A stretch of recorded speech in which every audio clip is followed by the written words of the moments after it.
السلام عليكم ورحمة الله وبركاته. الحمد لله رب العالمين. الصلاة والسلام على رسوله الكريم. أما بعد.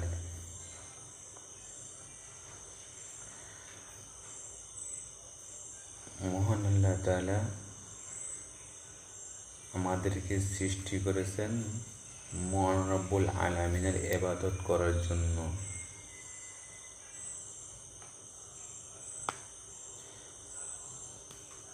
পৃথিবীর সকল মানুষকে আল্লাহ তাআলা সৃষ্টি করেছেন তার ইবাদত করার জন্য। শুধুমাত্র মানুষ এবং জিন জাতিকে আল্লাহ তাআলার ইবাদত করার জন্যই সৃষ্টি করা হয়েছে। আল্লাহ তাআলা কুরআনে বলে দিয়েছেন, আল্লাহ তাআলার ইবাদত না করলে,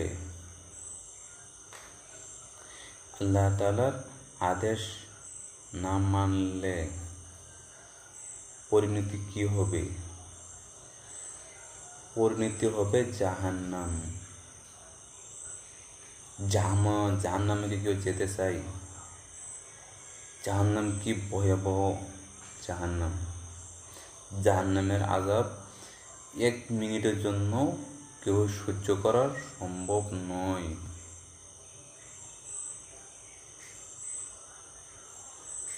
তাই চলুন আমরা আল্লাহর দিকে ফিরে আসি, আল্লাহর ইবাদতে মগ্ন দেই, আল্লাহ তাআলার জন্য সময় বের করি।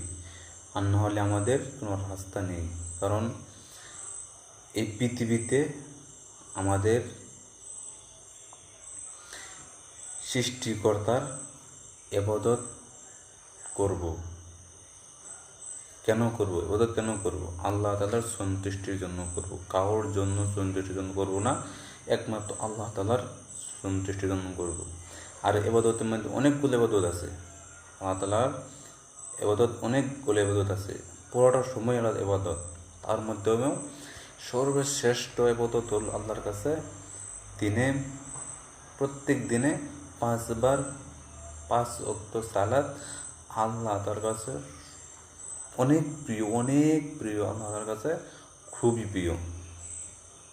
তাই আমরা মুসলিম হয়েছি, আমাদের পরিবার মুসলিম, আমাদেরকে আল্লাহ মুসলিম করে পাঠিয়েছেন, আমরা আল্লাহর শুকরিয়া আদায় করব। তাই আমরা সবাই আল্লাহ তাআলার ইবাদত করব, নামাজ পড়ব,